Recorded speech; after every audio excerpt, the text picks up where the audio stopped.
They said she was nothing but dirt beneath their feet, a poor widow who should bow her head and accept her place in the shadows. Father Benedict sneered as he turned her away from the church doors, his voice echoing through the stone courtyard like thunder. "Beggars have no place in God's house," he declared, while nobles in silk and gold watched her humiliation with cold, amused eyes. But what they didn't know, what no one could have possibly imagined, was that beneath the very ground where Eleanor knelt in shame lay a secret that would shake the foundations of the kingdom itself. A crown. Not just any crown, but the lost crown of the ancient kings, buried for centuries, waiting for the right hands to uncover its power. As tears mixed with the dirt on her face, Eleanor's fingers touched something hard beneath the soil, something that gleamed even in the darkness, something that would transform her from a scorned widow into the most powerful woman in all the land. This is the story of how a single moment of cruelty awakened a destiny that had been sleeping for 300 years. A story of how the lowest can rise to rule the highest, and how sometimes the earth itself conspires to deliver justice to those who deserve it most. Are you ready to witness a transformation that will leave you breathless? The morning sun cast long shadows across the village of Ravenshire, but for Eleanor Whitmore, the day felt darker than any winter night she had ever endured. Her husband, Thomas, had been dead for exactly 1 year, and today marked the anniversary of the battle where he fell defending the kingdom's borders. A simple blacksmith who answered the call to war, leaving behind nothing but debts, and a wife who suddenly found herself invisible to the world. Eleanor adjusted her worn brown cloak and approached the grand stone church that dominated the village center. St. Margaret's Cathedral had stood for 4 centuries, its towers reaching toward heaven like desperate prayers carved in stone. Today was the memorial service for all the fallen soldiers, and Eleanor carried the only precious thing she had left, a small silver locket containing a painting of Thomas. She wanted to place it on the altar, to honor his memory among the other offerings from grieving families. It wasn't much, but it was everything to her. The heavy wooden doors groaned as Eleanor pushed them open. Inside, the cathedral was already filled with people. Nobles sat in the front pews, their clothes shimmering with jewels and fine embroidery. Behind them, merchants and craftsmen occupied the middle sections. And in the very back, pressed against the cold stone walls, stood the poor, servants, laborers, and widows like herself. But Eleanor didn't want to hide in the shadows today. She walked down the center aisle, her footsteps echoing in the vast space, carrying her precious locket toward the altar where Father Benedict was preparing for the ceremony. Father Benedict was a man who wore his authority like armor. His robes were the finest silk. His golden cross caught the light from the stained glass windows, and his eyes held the cold certainty of someone who believed God spoke directly through him. He had served the wealthy families of Ravenshire for 20 years, and his sermons always seemed to focus more on the generosity of the rich than the struggles of the poor. When he saw Eleanor approaching, his face twisted with irritation. "Stop right there!" His voice boomed across the cathedral. Where do you think you're going?" Eleanor's heart pounded, but she kept walking. "Father Benedict, I wish to place an offering for my husband Thomas on the altar. He died fighting for our kingdom, and Your husband was a blacksmith who died owing money to half the village. You think your poverty-stricken trinket belongs beside the golden offerings of Lord Aldrich and Lady Catherine?" The entire cathedral fell silent. Every eye turned toward Eleanor, and she felt her cheeks burn with shame. But something inside her, a stubborn flame that a year of grief hadn't extinguished, kept her moving forward. "Thomas was a good man," she said quietly. "He deserves to be remembered." Father Benedict's face turned red with anger. He stepped down from the altar, his heavy robes sweeping behind him. "How dare you speak back to me in God's house? You're nothing but a burden on this community. Your husband left you with nothing because he was worth nothing. And now you come here, disrupting our sacred ceremony with your beggar's offering?" The cruel words hit Eleanor like physical blows. She stumbled backward, clutching the locket to her chest. Around her, she could hear whispers and muffled laughter from some of the wealthy families. "Get out," Father Benedict commanded, pointing toward the door. "Go back to whatever hovel you crawl into, and don't return until you learn your place. This is a house of God, not a shelter for the destitute." Eleanor's vision blurred with tears, but she lifted her chin and looked directly into Father Benedict's cold eyes. "My husband died protecting people like you. He was worth more than all your golden crosses combined." The priest's hand shot out and struck Eleanor's cheek, the sound echoing through the cathedral like a crack of lightning. The force of the blow sent her stumbling toward the floor, and the precious locket flew from her hands, skittering across the stone tiles. "Blasphemy!" Father Benedict roared. "How dare you compare your worthless husband to the sacred treasures of the church?" Eleanor fell to her knees, scrambling to retrieve her locket. As her hands pressed against the cold stone floor, searching desperately, her fingertips found something else entirely, something that shouldn't have been there. In the crack between two ancient floor stones, her fingertips touched metal, not the smooth surface of her locket, but something rough, corroded by age, yet unmistakably precious. She looked up at Father Benedict, who was still ranting about respect and proper behavior, then down at the floor where her discovery waited.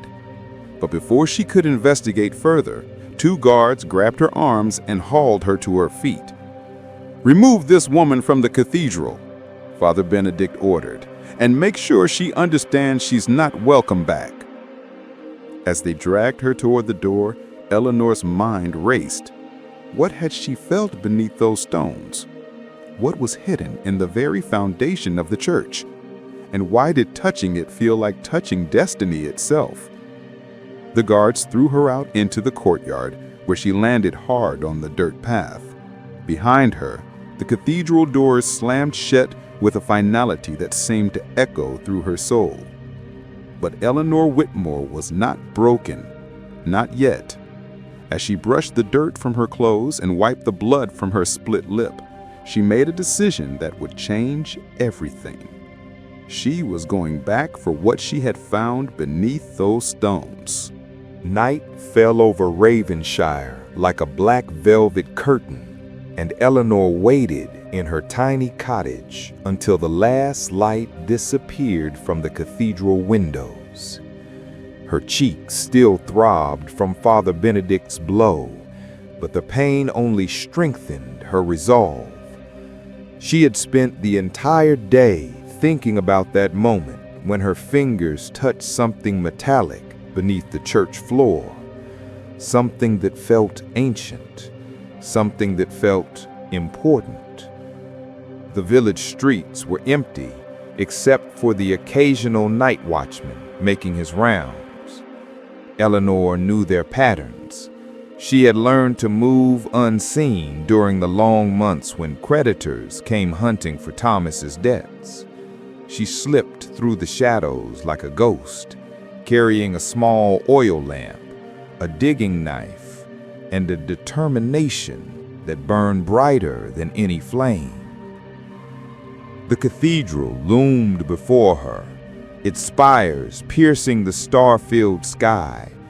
But Eleanor wasn't planning to use the main entrance. She had grown up in this village, and she knew every secret path, every hidden corner. Behind the cathedral, where the old cemetery met the stone walls, was a small door that the clergy used for maintenance. Thomas had once repaired its hinges, and Eleanor remembered him mentioning that the lock was broken. Her heart hammered as she tried the handle. The door opened with barely a whisper. Inside, the cathedral was transformed by darkness. The familiar space felt vast and mysterious, filled with dancing shadows cast by her flickering lamp. Eleanor crept toward the spot where she had fallen that morning, where her fingers had discovered something that shouldn't exist. She knelt on the cold stone floor and began examining the ancient tiles more carefully.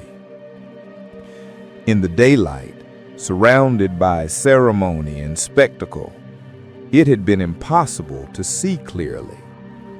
But now, with her lamp casting steady light, she could make out the subtle differences in the stonework.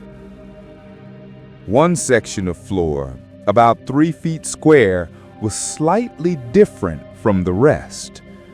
The stones were the same age, but they had been replaced at some point, removed, and then carefully put back, but not carefully enough to fool someone who was really looking. Eleanor pulled out her digging knife and began working at the edges of the stones. The mortar was old, but not original. Someone had redone this section, probably decades ago. As she worked, memories flooded back. Stories her grandmother used to tell about the old days before the current royal family came to power. Stories about lost treasures and hidden secrets that most people dismissed as fairy tales. But what if they weren't fairy tales? After an hour of careful work, Eleanor managed to pry up the first stone. Beneath it was not solid foundation, but a hollow space. Her lamp revealed wooden planks covering what looked like a small chamber. Her hands trembling with excitement and fear, she lifted the planks one by one. The chamber was deeper than she had expected, carved directly into the bedrock beneath the cathedral. And inside, wrapped in layers of oiled leather that had somehow survived the centuries, was a wooden chest. Eleanor's breath caught in her throat. She lowered her lamp into the chamber and saw that the chest bore a symbol carved into its lid, a crowned eagle with wings spread wide. She had seen that symbol before in the old tapestries that hung in the Lord's manor. It was the royal crest of the ancient Ravenshallow dynasty, the kings who had ruled this land 300 years ago, before they and their entire family vanished on a single night 3 centuries ago. This was his crown, the lost crown of the Ravenshallow dynasty. Eleanor reached out with trembling fingers and touched the ancient metal. The moment her skin made contact with the crown, something extraordinary happened. The sapphires blazed with inner light, not reflecting her lamp, but generating their own radiance. For just an instant, the cathedral filled with blue fire, and Eleanor felt a surge of power and knowledge flow through her like lightning.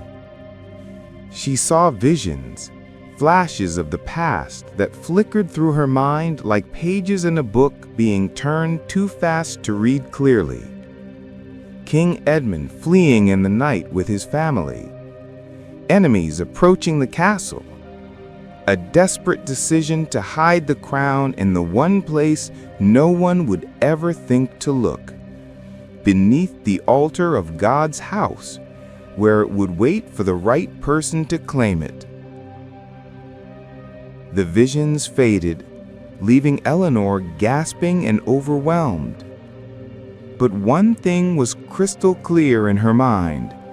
This crown was meant for her, not because of her bloodline or her wealth or her position in society, but because of something deeper, something about justice and righteousness and the courage to stand up for what was right, even when the whole world stood against you. As Eleanor held the crown in her hands, she felt her entire life reorganizing itself around this moment. She was no longer Eleanor the poor widow, Eleanor the humiliated beggar. She was Eleanor the keeper of ancient power, Eleanor the chosen one, Eleanor the woman who would make Father Benedict and all the others pay for their cruelty. But first, she needed to understand exactly what she had found, and more importantly, she needed to decide what to do with it. The crown seemed to pulse with its own heartbeat as she carefully wrapped it back in the remaining silk and placed it in the chest. This secret was too dangerous to reveal immediately. She needed time to think, to plan, to prepare for the storm that was coming. Because she had no doubt that a storm was coming. When the powerful discovered that a simple widow possessed the most precious relic in the kingdom's history, they would stop at nothing to take it from her. But Eleanor was no longer the woman they had humiliated that morning. She was something new, something dangerous. She was a queen without a throne, and she was ready to claim what was rightfully hers. Eleanor barely slept for 3 days after discovering the crown. She had hidden the chest beneath the loose floorboards of her cottage, but she could feel its presence constantly, a warm pulse of energy that seemed to call to her even through wood and stone.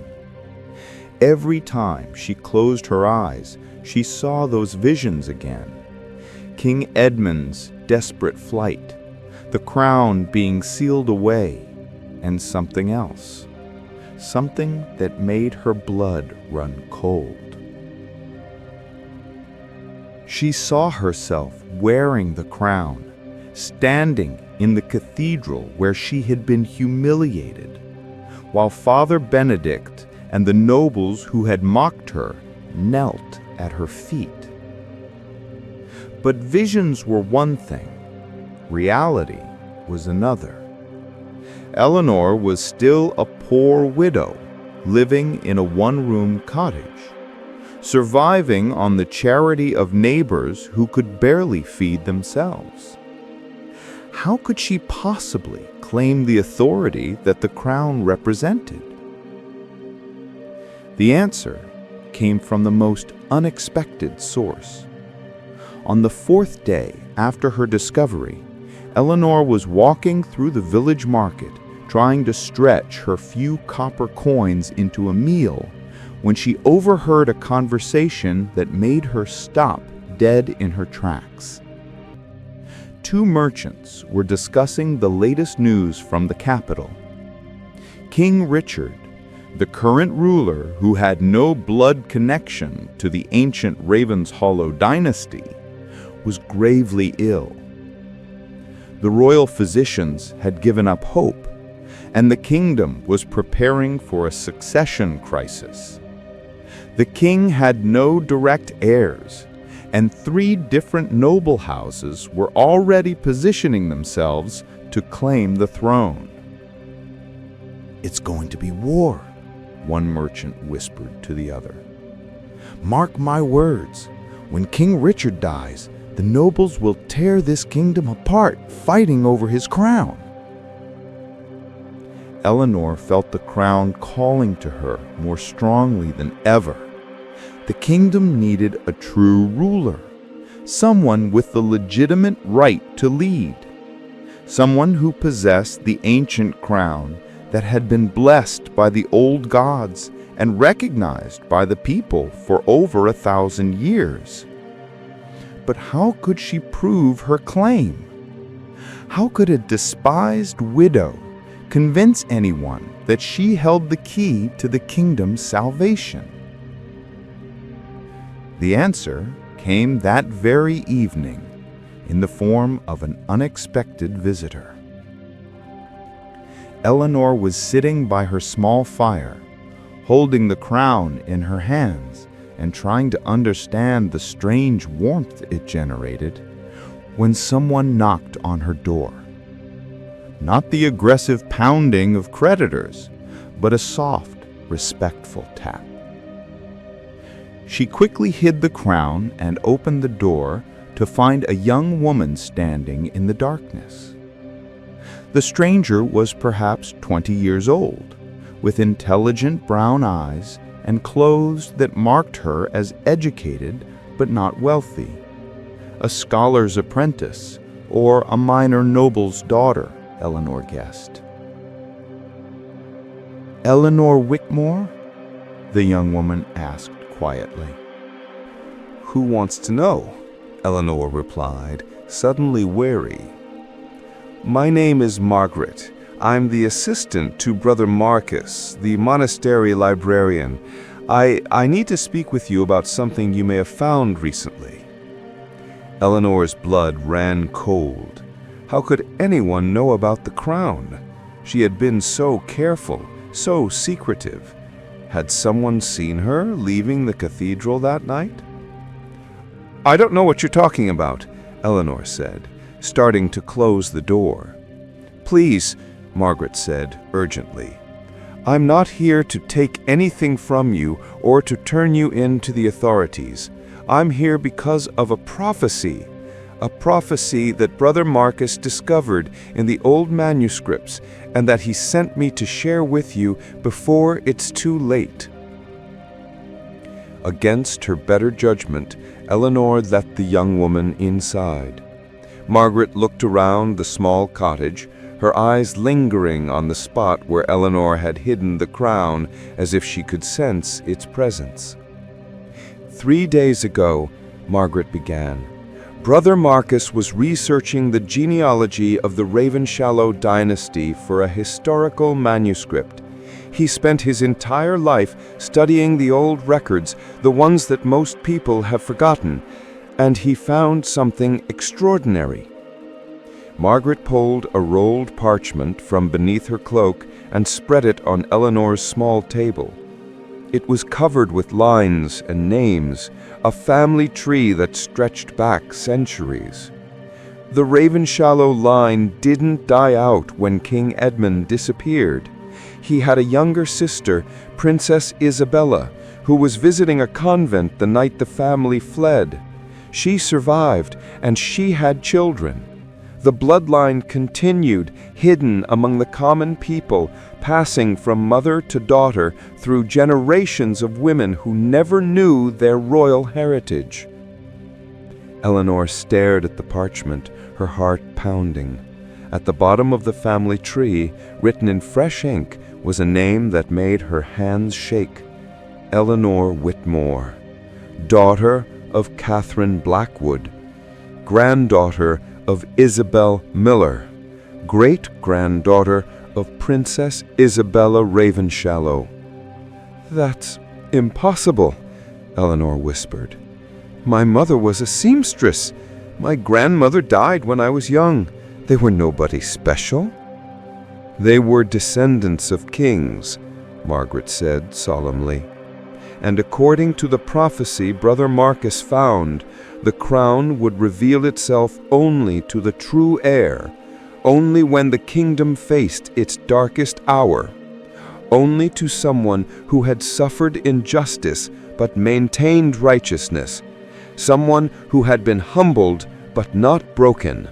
Eleanor felt tears streaming down her face. Everything made sense now. Why the crown had called to her, why she had been able to find it when it had remained hidden for 3 centuries, why touching it had filled her with visions and power. "There's more," Margaret continued. "The prophecy speaks of a test. The true heir will be revealed not by proclamation or force of arms, but by a miracle witnessed by the people. The crown itself will choose its wearer, and when it does, even the most skeptical will have no choice but to believe." "What kind of miracle?" Eleanor asked, though she was afraid she already knew the answer. Margaret's eyes were bright with excitement and fear. "Tomorrow is St. Margaret's Day, the feast day of the cathedral's patron saint. Father Benedict always holds a special ceremony, and the entire village attends. According to the prophecy, that is when the true heir must reveal herself. When she wears the crown before the people, it will blaze with divine light, and everyone will recognize the rightful queen of the realm." Eleanor looked toward the hiding place where the crown waited, pulsing with its ancient power. Tomorrow, she would walk into that cathedral where she had been humiliated and scorned, and she would claim her birthright in front of everyone who had ever looked down on her. But what if it didn't work? What if the crown's power was just her imagination? What if she made herself an object of ridicule instead of reverence? "What if they don't believe?" Eleanor asked quietly. Margaret smiled, and for the first time Eleanor saw steel beneath the young woman's gentle exterior. "Oh, they'll believe, because Brother Marcus didn't send me here just to deliver a message. He sent me here to help you prepare. And tomorrow, when you walk into that cathedral wearing the crown of your ancestors, the whole kingdom will witness the return of the Ravenshallow dynasty." As Margaret began to explain the plan, Eleanor felt the last of her doubts evaporating. She was no longer just a widow with a mysterious discovery. She was the lost queen of an ancient bloodline, and tomorrow she would reclaim her throne. But first, she had some preparations to make, and Father Benedict had some surprises coming his way. The crown pulsed brighter in its hiding place, as if it could sense that its time of concealment was almost over. St. Margaret's Day dawned gray and misty, as if the very sky was holding its breath for what was to come. Eleanor stood before the small mirror in her cottage, barely recognizing the woman who stared back at her. Gone was the broken widow who had been dragged from the cathedral 5 days earlier. In her place stood someone who moved with quiet confidence, whose eyes held depths of knowledge that hadn't been there before. Margaret had spent the entire night helping Eleanor prepare, not just practically, but spiritually. The young scholar had brought ancient texts that detailed the coronation rituals of the Ravenshallow dynasty, prayers in the old tongue that would invoke the power of the crown, and most importantly, the courage that comes from knowing you are exactly where destiny intended you to be. "Remember," Margaret said as she helped Eleanor arrange her hair in the style shown in the old portraits, "the moment you place the crown on your head, you cease to be Eleanor the widow and become Eleanor the queen. Everything changes in that instant. Your voice, your bearing, your very presence must reflect that transformation. Eleanor nodded, feeling the weight of centuries pressing down on her shoulders. Hidden beneath her worn cloak was the crown, wrapped in silk and secured against her body where no one could see it. But she could feel its warmth, its power growing stronger as the appointed hour approached. "Are you ready?" Margaret asked gently. Eleanor took a deep breath and thought about everything that had brought her to this moment. Thomas's death, the year of poverty and humiliation, Father Benedict's cruelty, the discovery beneath the cathedral stones, the visions that had shown her the truth of her heritage. "I'm ready," she said, and she meant it. The walk to the cathedral felt like a journey through a dream. Eleanor moved through the village streets she had known all her life, but everything looked different now.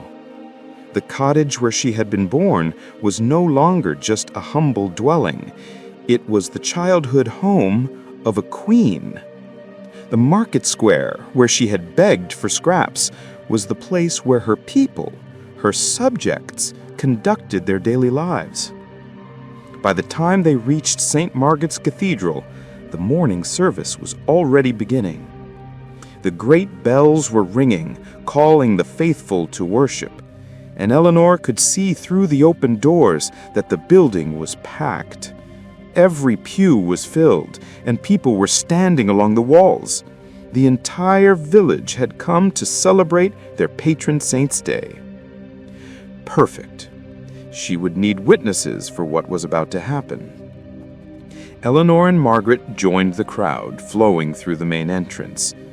Eleanor kept her hood up and her head down, just another poor villager seeking comfort in God's house. But inside, she could feel the crown responding to the sacred space, growing warmer and brighter, as if it remembered the centuries it had spent hidden beneath these very stones. Father Benedict stood at the altar in his finest robes, the golden cross around his neck catching the light from dozens of candles. Behind him, the wealthy families of the village occupied their privileged seats, including Lord Aldrich and Lady Catherine, the ones who had laughed when Eleanor was humiliated.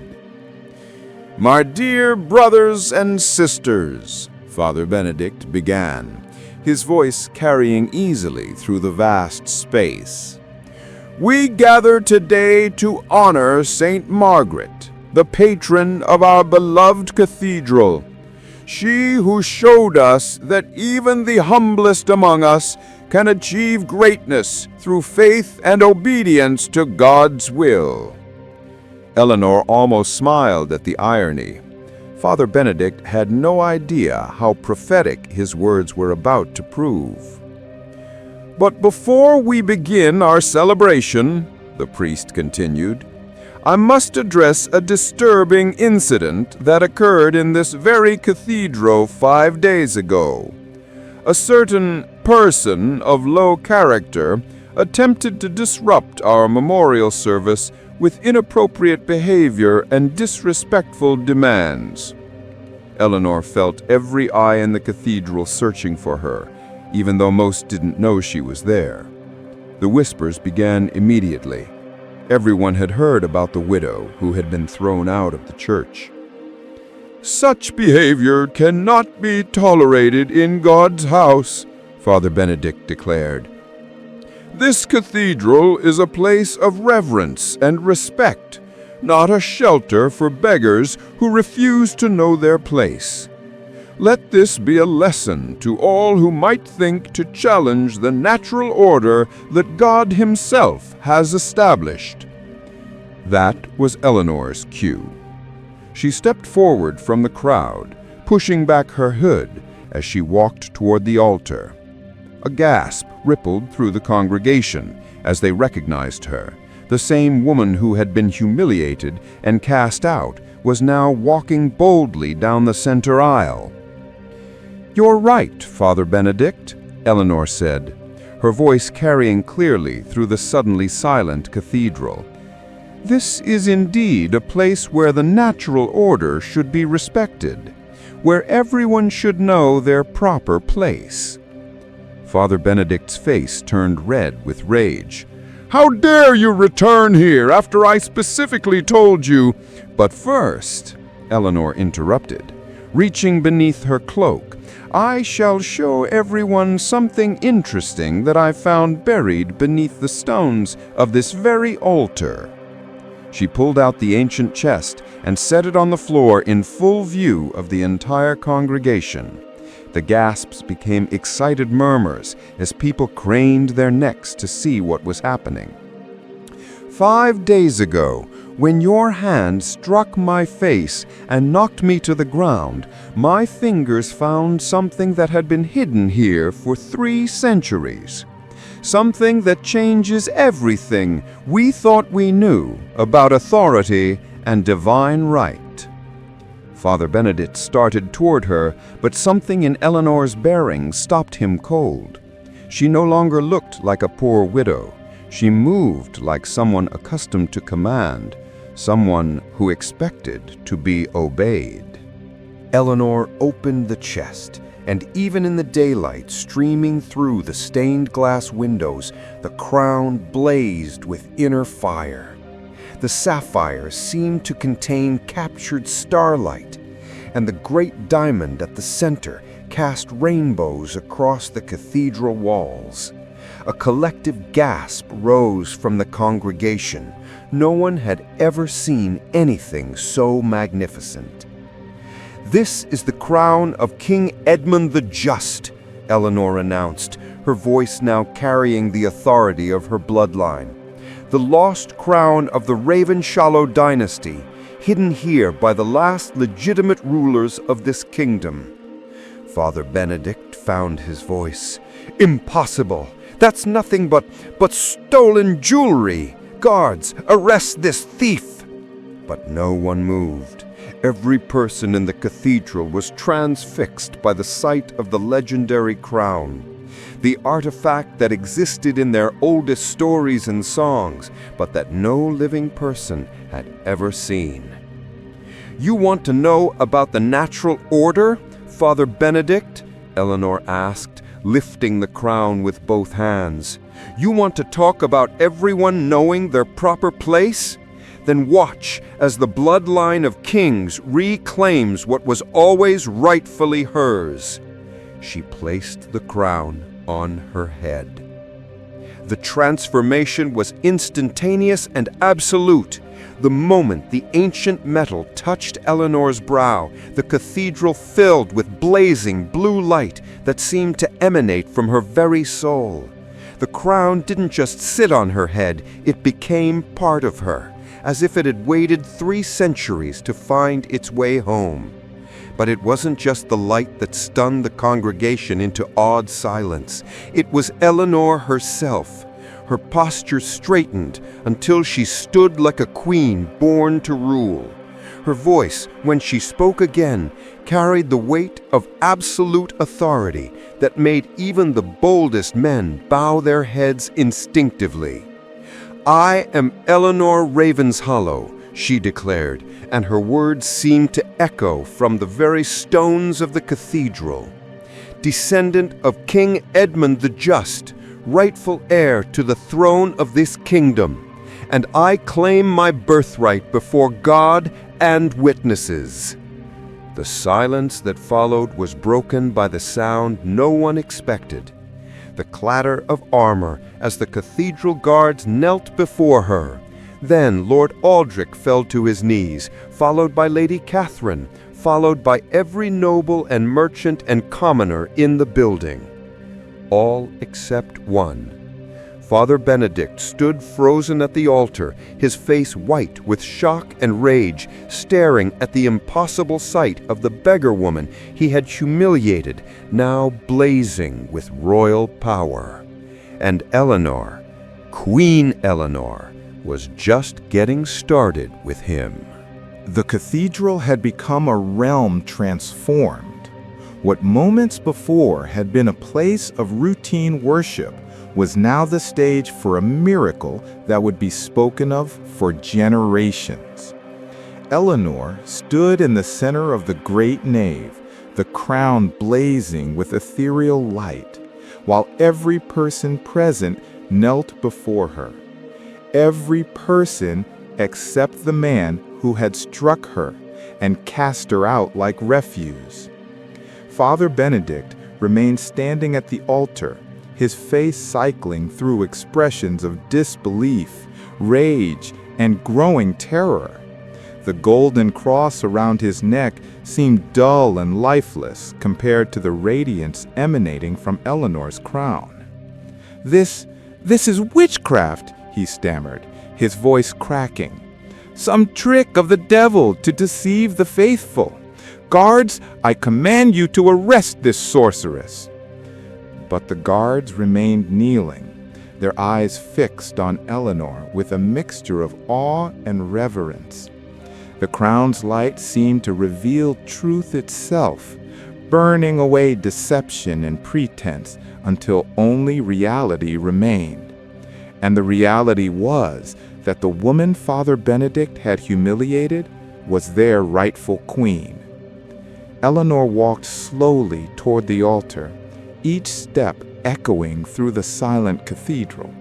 Her movements were graceful and deliberate, bearing no resemblance to the stumbling, desperate widow who had been dragged from this same space 5 days earlier. "You speak of witchcraft, Father Benedict, but tell me, when you placed your hands on my face in violence, when you cast me out for the crime of honoring my dead husband, did you feel the touch of God guiding your actions?" The priest's mouth opened and closed wordlessly.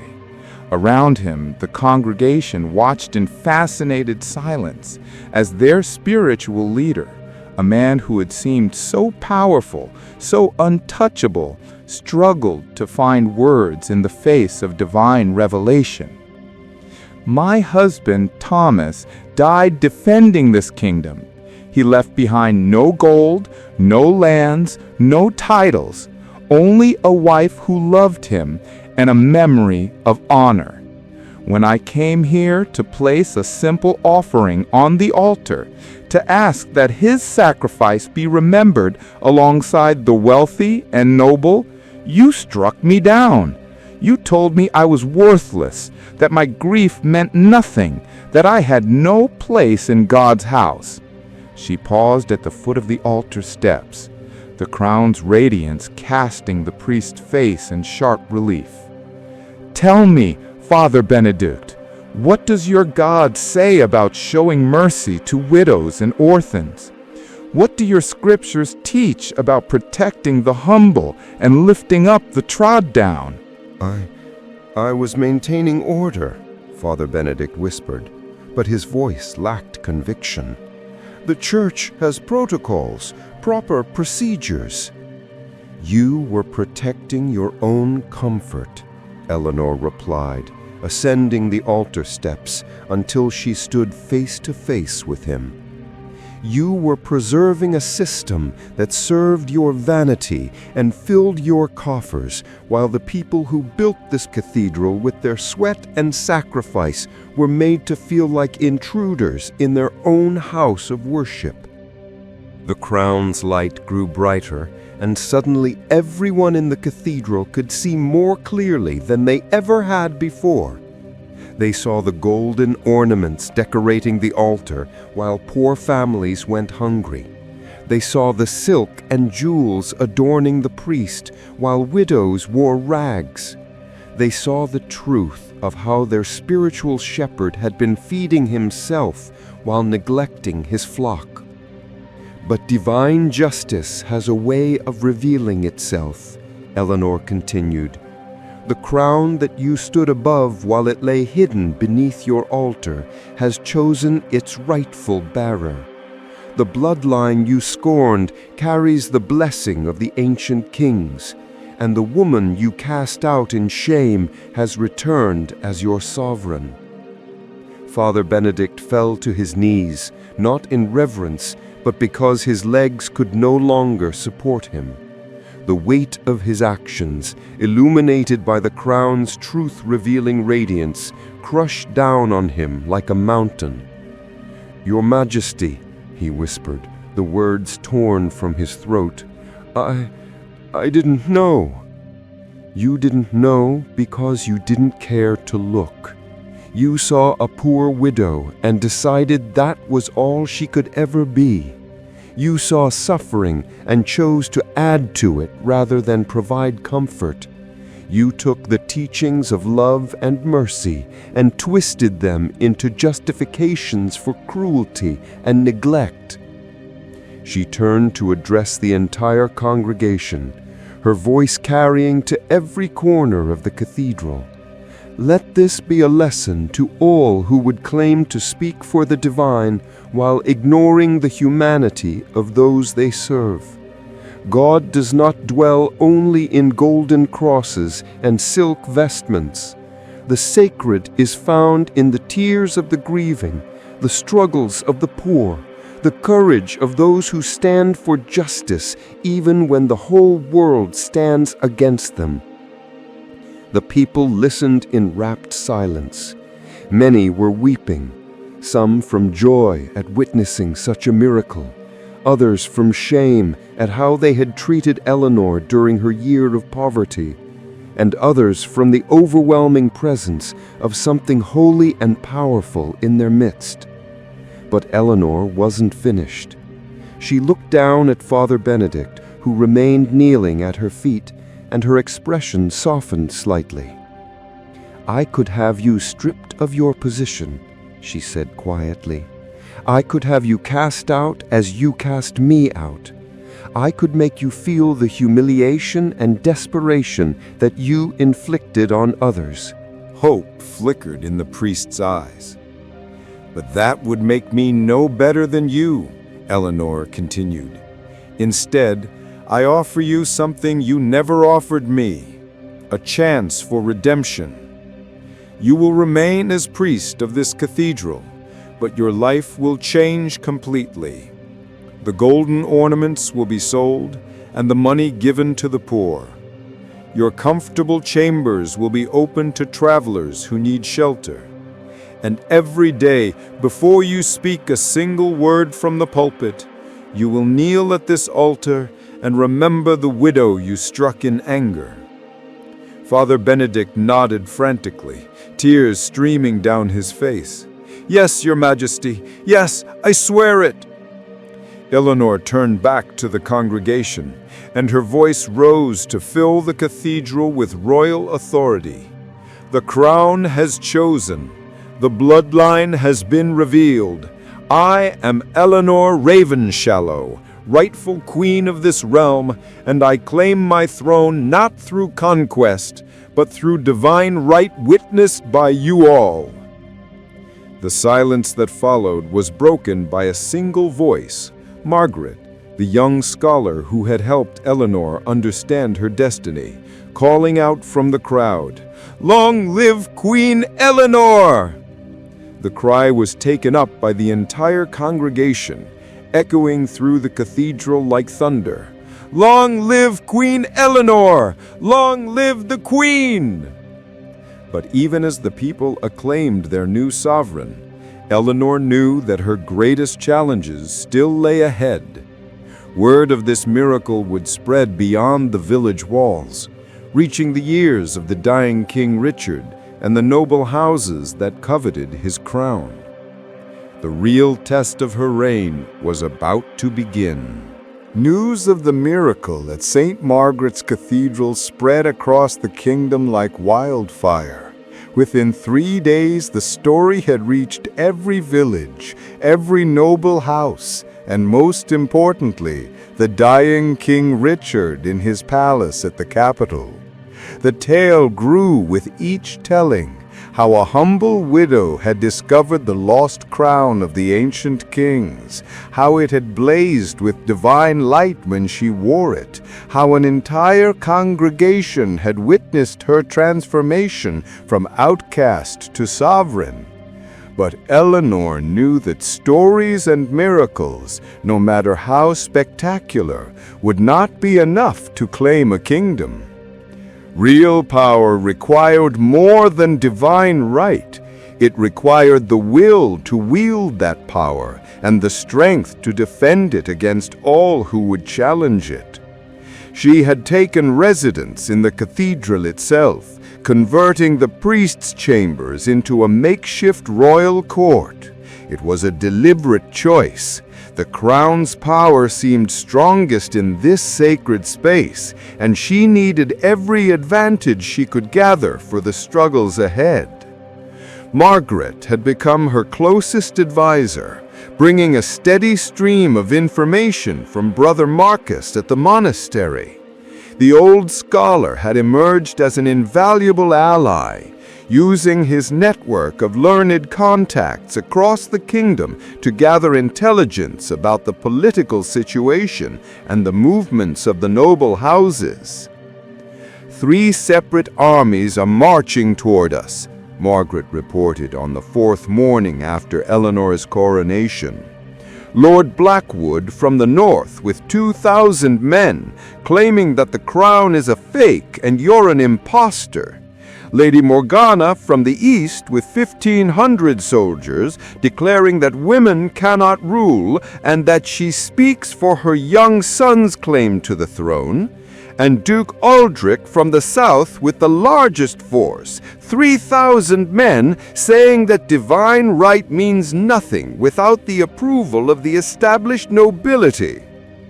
Eleanor stood at the cathedral's great window, looking out over the village that had become the center of a brewing war. And what of King Richard? Still alive, but barely. His physicians say he has days at most. When he dies, the succession crisis will explode into open warfare, whether we're involved or not. The question is whether we'll be leading one of the armies or crushed beneath them. Eleanor touched the crown, feeling its familiar warmth.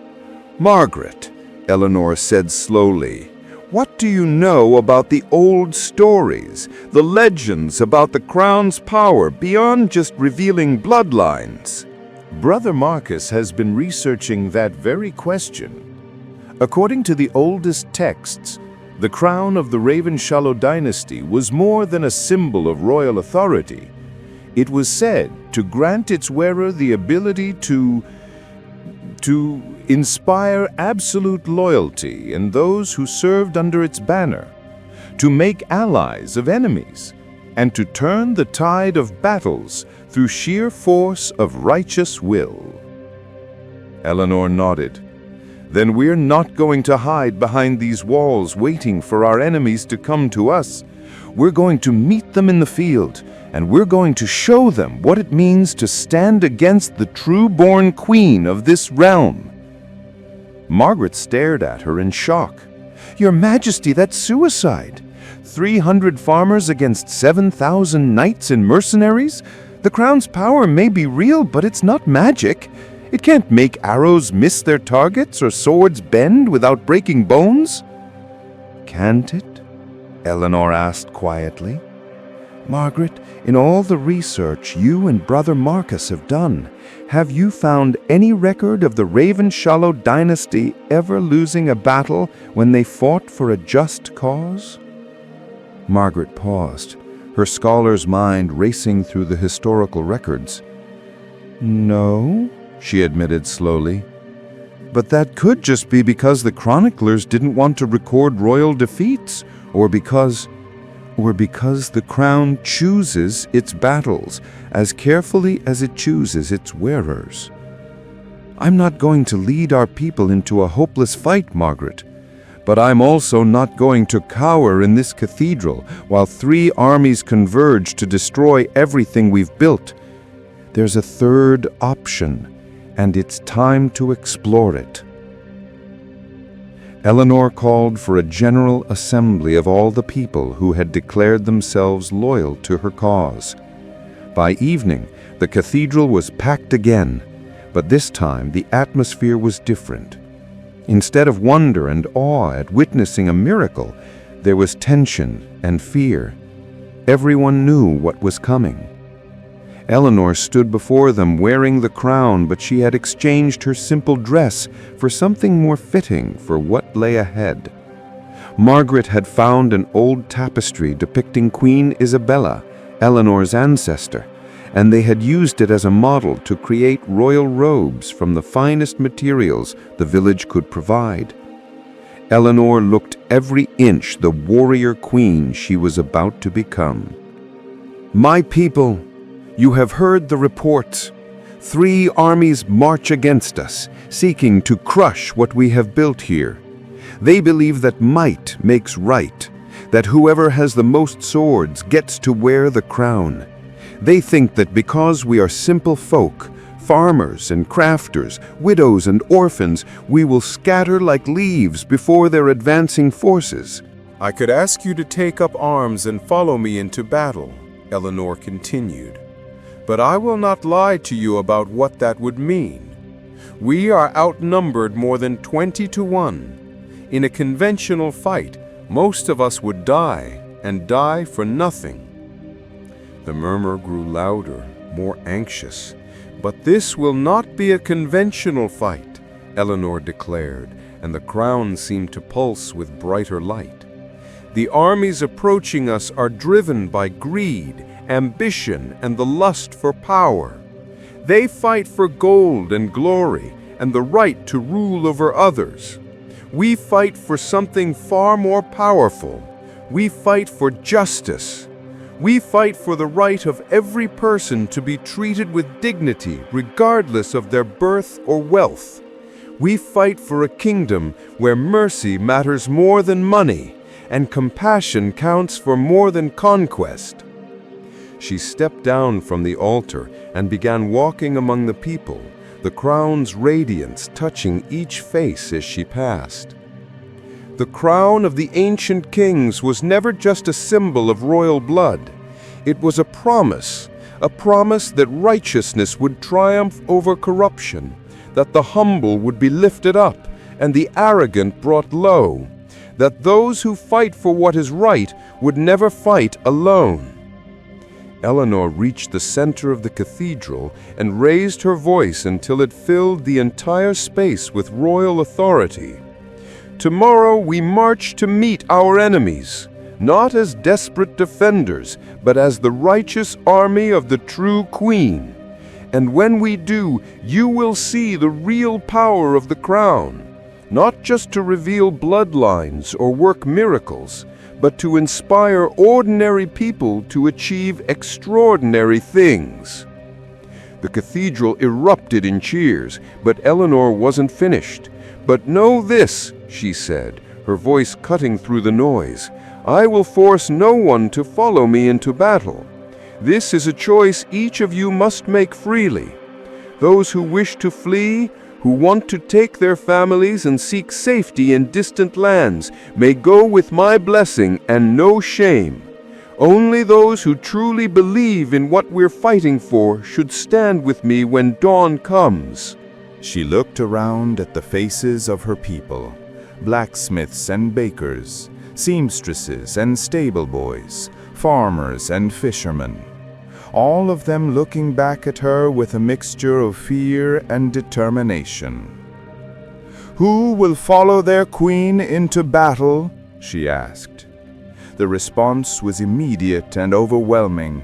Every person in the cathedral rose to their feet, voices joining in a thunderous roar that seemed to shake the ancient stones themselves. "We will follow! Long live Queen Eleanor!" As the cheers echoed through the night, Eleanor felt the crown's power flowing through her like liquid fire. Tomorrow would bring the greatest test of her reign, but tonight she was no longer a widow fighting alone. She was a queen leading her people to victory. Dawn broke blood red over the fields of Ravenshire, as if the very sky knew that this day would reshape the kingdom forever. Eleanor stood on the cathedral steps, watching her small army assemble in the village square. 300 souls who had chosen to follow their queen into what every military mind would call certain death. But they didn't look like people facing doom. The crown's power had worked on them through the night, filling them with a confidence that defied all logic. Farmers who had never held weapons stood tall beside their makeshift spears. Women who had spent their lives bent over washtubs now carried themselves like warriors. Children too young to fight had insisted on coming as message runners and water bearers, their eyes bright with the certainty of righteousness. Margaret approached, carrying Eleanor's armor, such as it was. They had found pieces in the cathedral's storage rooms, remnants from the old days when the church had blessed knights before they rode to war. It wasn't much, but when Eleanor put it on, the crown's light seemed to flow into the metal itself, making it gleam like silver touched by starfire. The scouts report that the 3 armies have converged about 5 miles north of here. They're not fighting each other. They formed a temporary alliance to deal with us first. 7,000 soldiers in full battle array with cavalry and siege engines. Eleanor nodded grimly, checking the sword at her side. It had belonged to Thomas, a simple blacksmith's blade that he had carried when he answered the kingdom's call to war. Now it would serve a queen in the greatest battle of her life. And their leaders? Lord Blackwood, Lady Morgana, and Duke Aldrich are all there along with their war councils. They're so confident of victory that they're already arguing about how to divide the spoils after they crush us. Eleanor smiled grimly. Then they're about to receive the shock of their lives. Give the order. We march to meet them. The procession that left Ravenshire that morning was unlike any army that had ever taken the field. Eleanor rode at the head on a white horse borrowed from the village stable, the crown blazing on her brow like a star fallen to earth. Behind her came her people, not soldiers, but citizens fighting for their home and their beliefs. They sang as they marched, old hymns and battle songs, melodies that had been passed down through generations of common folk who knew what it meant to struggle and endure. The music seemed to give them strength, binding them together into something greater than the sum of their individual courage. As they crested the hill overlooking the battlefield, Eleanor's small army got their first clear view of what they faced. The enemy force was spread across the valley like a dark stain on the earth. Thousands of professional soldiers in gleaming armor, their banners snapping in the morning breeze, their weapons glinting in the pale sunlight. For a moment, even Eleanor's followers felt their confidence waver. The disparity in numbers was so vast, so overwhelming, that simple mathematics seemed to make victory impossible. But then Eleanor spurred her horse forward, riding to the crest of the hill, where everyone, friends and enemies alike, could see her clearly. The crown's radiance blazed brighter than ever, visible even in the full daylight, and her voice carried across the battlefield with supernatural clarity. "Behold!" she called out, addressing not just her own forces, but the entire enemy army spread below them. A stirring began in the enemy ranks. Soldiers who'd expected to face desperate peasants found themselves looking up at a figure that seemed to embody royal authority itself. The crown's light was impossible to ignore, impossible to dismiss as trickery or illusion. You who serve the false claimants know that you fight not for justice, but for the ambitions of those who would see this kingdom torn apart with war. Lay down your arms, swear fealty to the true queen, and I will welcome you as loyal subjects rather than conquered enemies." Lord Blackwood, Lady Morgana, and Duke Eldrick rode forward from their lines, their faces twisted with rage and disbelief. They had expected to face a handful of terrified villagers, not a queen whose very presence commanded attention and respect. "This is madness," Lord Blackwood shouted, his voice carrying up the hill. "You are nothing but a peasant woman with stolen jewelry. We have 7,000 soldiers. You have 300 farmers. Surrender now, and we might let you live as a curiosity in someone's dungeon." Eleanor's response was to draw Thomas's sword and raise it high, the blade catching and reflecting the crown's light until it blazed like a tongue of flame. "Then come and take what you believe is yours," she called back.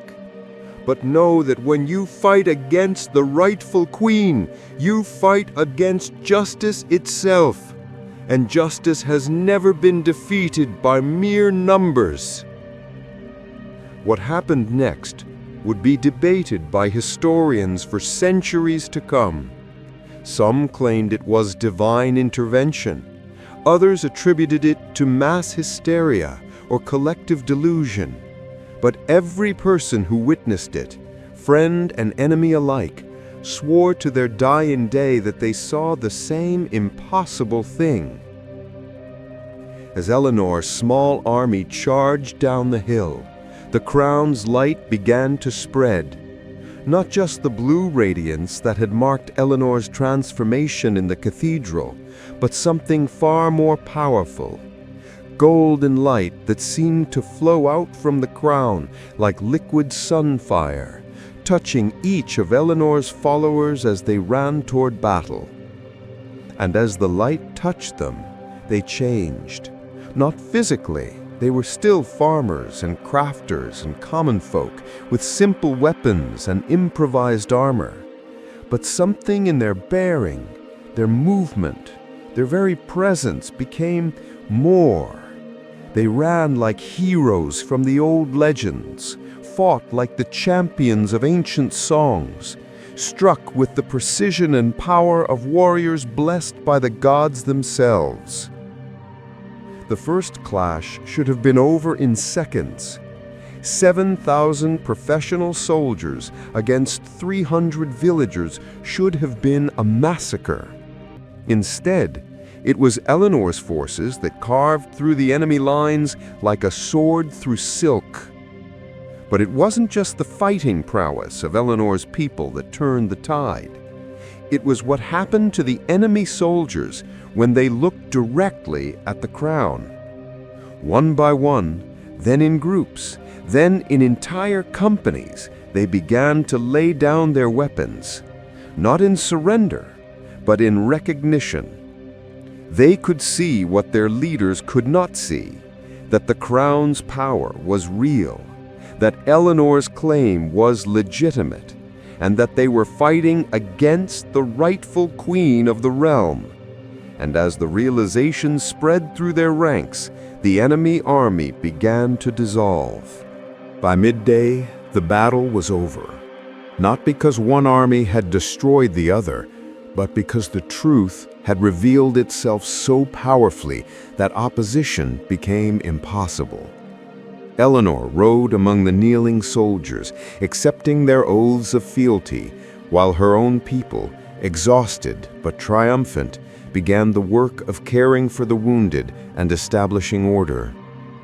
The three false claimants were brought before Eleanor in chains, their faces reflecting the bitter taste of absolute defeat.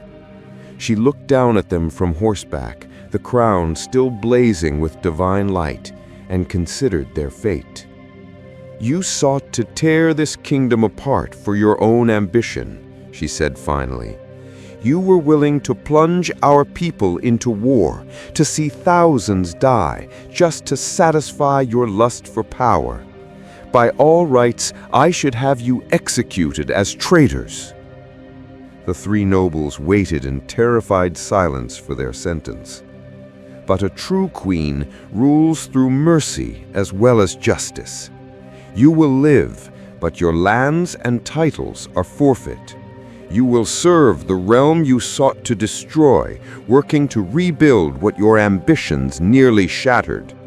Perhaps in time you will learn the difference between ruling and serving.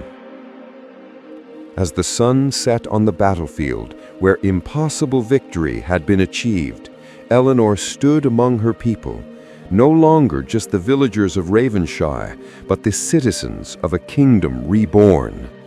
The crown had chosen well, and the ancient bloodline of the just kings lived again. But even as they celebrated, Eleanor knew that the hardest part of being a queen still lay ahead. Winning a throne was one thing, ruling wisely was another entirely. The real test of her reign was just beginning. 6 months after the Battle of Ravenshire, Queen Eleanor stood in the same cathedral where her journey had begun. But everything had changed.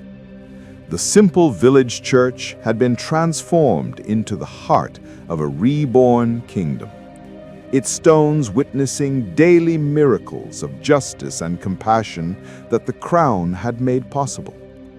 King Richard had died 3 days after Eleanor's victory, passing peacefully in his sleep as if the kingdom's succession had finally been resolved. The news of Eleanor's triumph had spread to every corner of the realm, bringing delegations of nobles and commoners alike to swear fealty to the peasant queen whose divine right had been proven in the most spectacular fashion imaginable. But Eleanor's true triumph wasn't measured in the armies that had knelt before her or the treasuries that now filled her coffers. It was measured in the smaller victories, the widows who no longer feared hunger, the orphans who had been given homes, the poor who were treated with the same dignity as the wealthy. Father Benedict approached the throne that had been erected where the altar once stood. The proud, cruel priest was gone, replaced by a humble man whose eyes held the wisdom that comes from true repentance. His golden ornaments had long since been sold to feed the hungry, and his silk robes exchanged for the simple brown wool of a servant. "Your Majesty," he said quietly, "the delegation from the Eastern Kingdoms has arrived. They bring gifts and offers of alliance, but also questions about the nature of your authority." Eleanor smiled. The crown still rested on her brow, but its radiance had settled into a steady, warm glow that seemed to bring peace rather than awe. She had learned to control its power, to call upon its strength when needed, while living as a normal woman when possible. "Let me guess," she said. "They want to know if the crown's power can be transferred to their rulers, if the divine right that elevated a poor widow might also elevate their own noble ambitions." Father Benedict nodded.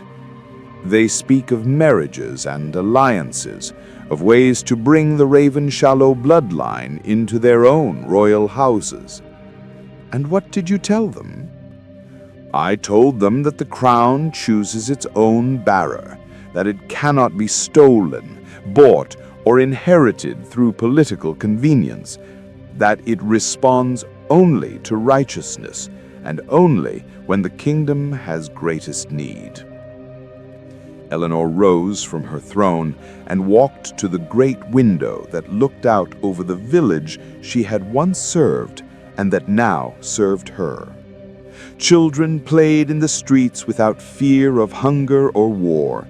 Merchants conducted their business honestly, knowing that her queen's justice was swift and fair for all, regardless of their station. Farmers worked fields that they now owned, rather than merely tending for absent lords. "The foreign kings will never understand," Eleanor said softly. "They see the crown as just another tool of power, another weapon to be wielded in the Game of Thrones. They cannot comprehend that its true strength comes not from commanding others, but from serving them." Margaret entered the throne room, carrying reports from across the kingdom. Eleanor's closest advisor had grown into her role, developing the political instincts and administrative skills necessary to help govern a realm. But she had never lost the scholar's love of truth that had first brought her to Eleanor's side. "The harvest reports are in from all provinces," Margaret announced. "The best yields in living memory. The new farming techniques you implemented, combined with the fair distribution of land, has ended hunger in the rural areas. And the cities? Thriving. With the trade wars ended and honest governance restored, merchants are flocking to our markets. The royal treasury is fuller than it's been in 3 generations, and we're still providing more services to the common people than any previous monarch." Eleanor nodded, but her expression remained thoughtful. "What of the other kingdoms? How do they react to our success?" Margaret's face grew more serious. "Mixed reactions. Some rulers are trying to implement similar reforms, hoping to capture some of the prosperity they see here. Others are growing hostile, claiming that our example threatens the natural order they depend upon." "And some are planning war," Eleanor said quietly. It wasn't a question. "The intelligence suggests that Lord Commander Voss of the Northern Alliance is assembling a coalition. He claims that a kingdom ruled by a former peasant is an abomination that must be cleansed from the earth. 7 kingdoms have pledged soldiers to his cause." Eleanor touched the crown thoughtfully. "How many men?" 50,000. Professional armies with the best equipment and training that gold can buy." For a moment, the old Eleanor, the widow who had once begged for scraps and been struck down by a cruel priest, flickered through the queen's bearing. 50,000 soldiers. Even with the crown's power, even with the righteousness of her cause, could 300 farmers who had become an army face such overwhelming odds? But then the crown pulsed with gentle warmth, and Eleanor remembered something crucial. She was not the same woman who had discovered it buried beneath the cathedral stones. The crown had not just revealed her royal blood, it had awakened her royal soul. She was no longer fighting just for herself or even for her kingdom. She was fighting for an idea that could change the world. "Margaret," she said finally, "send word to every kingdom, every village, every person who has ever been told they were worthless because of their birth or their poverty. Tell them that Queen Eleanor of Ravenshire calls upon all who believe in justice to join her banner, not just to defend one small kingdom, but to prove once and for all that righteousness is stronger than armies, that mercy is mightier than swords, and that the crown belongs not to whoever can take it, but to whoever can truly serve." Margaret stared at her in amazement. "Your Majesty, you're not just talking about defending our borders. You're talking about starting a revolution that could reshape the entire world." Eleanor smiled. and for a moment the crown blazed with the same brilliant radiance it had shone on the day she first wore it in the cathedral. "Yes," she said simply, "I am."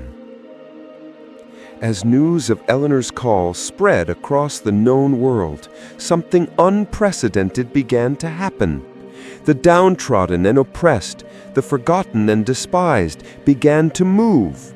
They came in small groups at first, refugees from distant wars, escaped serfs seeking freedom, widows and orphans with nowhere else to turn. But the trickle became a stream, and the stream became a flood. They came because they had heard the story of the widow who found a crown buried in the earth.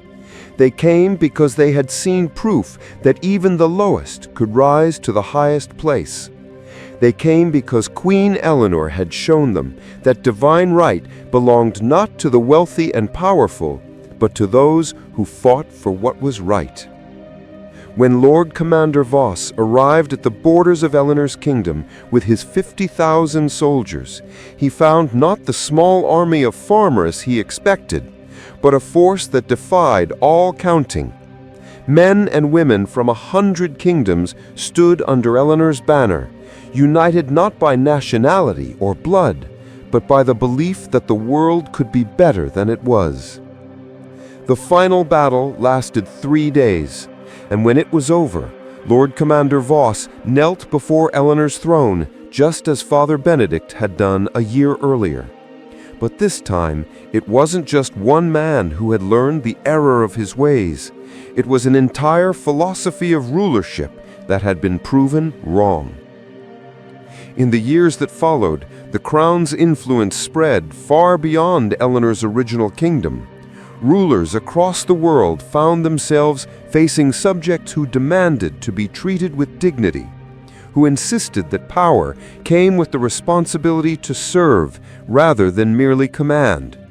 Some monarchs embraced the change and found their kingdoms more prosperous than ever.